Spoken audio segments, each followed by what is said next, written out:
Krishnalanka Sai Krishna lockup death పై ఇవాళ magisterial విచారణ జరగనుంది.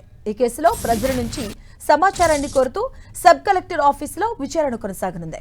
సమాచారం తెలిసిన వారు ఆధారాలు, సాక్ష్యాలు సమర్పించాలని ప్రకటనలో కోరారు.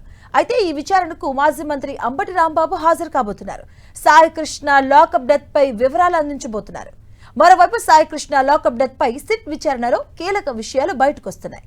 తాజాగా కృష్ణలంక పోలీస్ స్టేషన్ టెర్రస్ పై అనుమానాస్పద మరకలున్నాయన్న లాఠీలతో పాటు ఎముకలు, బూడిద, స్టీల్ బ్రేస్లెట్ అలాగే ఇతర వస్తువులు దొరికాయి. వీటిని సిట్ అధికారులు స్వాధీనం చేసుకుని న్యాయాధికారి ముందుంచారు.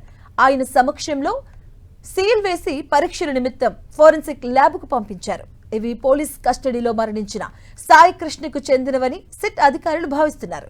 కోర్టుకు సమర్పించిన సిఐ నాగరాజు కస్టడీ పిటిషన్లోనూ ఈ విషయాలను సిట్ ప్రస్తావించింది.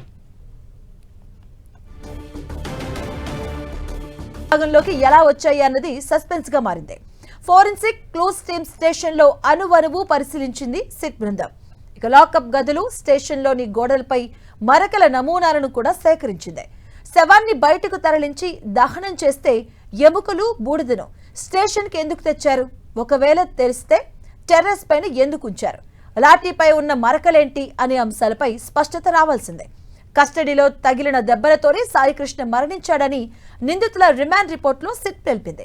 అయితే శవం ఏమైందో తేలని నేపథ్యంలో కొత్తగా దొరికిన ఆధారాలు ఈ కేసులో కీలకంగా భావిస్తున్నారు. స్టేషన్ టెర్రస్ పైన దొరికిన ఎముకలు, బూడిద సాయికృష్ణవా కాదా అనేది తేల్చడం కోసం DNA పరీక్ష చేయబోతున్నారు. కోర్టు అనుమతితో సాయికృష్ణ తల్లి విజయలక్ష్మి DNA నమూనా తీసుకుని దీంతో పోల్చి చూస్తారు. ఈ పరీక్షల ఫలితాలు వస్తే సాయికృష్ణ మరణం గుట్టువిడే అవకాశం ఉంది.